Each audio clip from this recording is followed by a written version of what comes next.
Welcome back friends. Today we will discuss about the Zensar coding or programming questions which was asked during the technical interview. So before going to the question directly, let me tell you about the procedure. So procedure was very simple. First, you have to clear the aptitude test. The aptitude test had technical question as well as the general aptitude. So as you clear the apti, you are in the second round, which is technical interview. So in technical interview, they ask about the code, and when you clear that technical round, then you will get a call from the HR, and HR will be your last interview, and you will get an offer letter. So this was the procedure. So I will share my experience and the question which I encountered during the Zensar interview, coding question especially. So my question was that the interviewer asked you have to find the individual digit from the number. So it was like, I will show you. For example, let's take any number 2, 3, 4, 5. So this is the number and I have to find the individual number like 2 at position 1, 3 at position 2, 4 at position 3, 5 at position 4. Like this I have to show. So for that, first what we used to do, we need a for loop, or you can take a while loop. I did by using the while loop. So you have to iterate this in the while loop. First you have to do modulus. We have to do modulus, apply modulus operator here with 10. So what does modulus operator does is that it returns the remainder.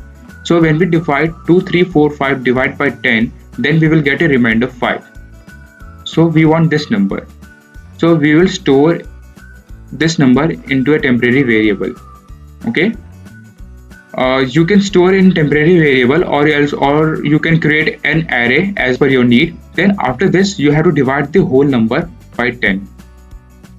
So since this is an integer number, when you divide this number, the last number will get terminated. So you will get the result 2, 3, 4 only. Now again you have to apply modulus with 10. So we have applied the modulus operator with 10, and you will store this variable in the same temporary variable. You can print this number here. You can print this number in temporary variable. Now 2, 3, 4 modulus 10 will give the remainder as a 4. So we have 4 here. Now again we will divide this number by 10, and so this number will get eliminated and remainder will be 23. Rest will be 23. Now again 23 more 10, we will get 3, and then you have to divide again by 10. So at last you will get the number 2. So we have separated every element.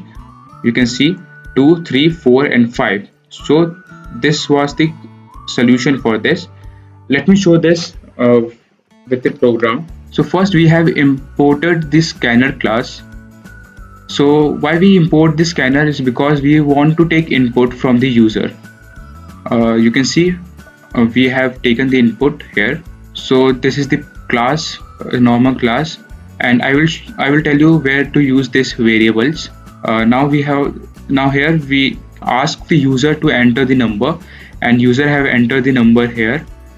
Now since this is integer number and m is also integer, so we have copied the same number to m. Why this so? I will tell you. So this is a while loop. The purpose of this while loop is to count the number of element we have. For example, here we have 1, 2, 3, 4 element. The purpose of a count is to count that we have 4 number. So for that, what we have did, simply we have divided the number 2, 3, 4, 5 divided by 10, and every time when we divide, we are incrementing the count by 1. So we will get the final value after the number get exhausted. So this is our main while loop, and here you can see that we have taken a temporary variable which is a, and now we are using that number which is given by the user. So first we are using the modulus operator, and then we are printing the digit at position CNT. CNT is the count number which we have already calculated is at A. So this is the printing style, and I will show how it will print. And after we get the number, this is the same number, like first we did a mod and we get a, so we are printing this number 5. So it's same like that, and then after that we are dividing this whole number by 10.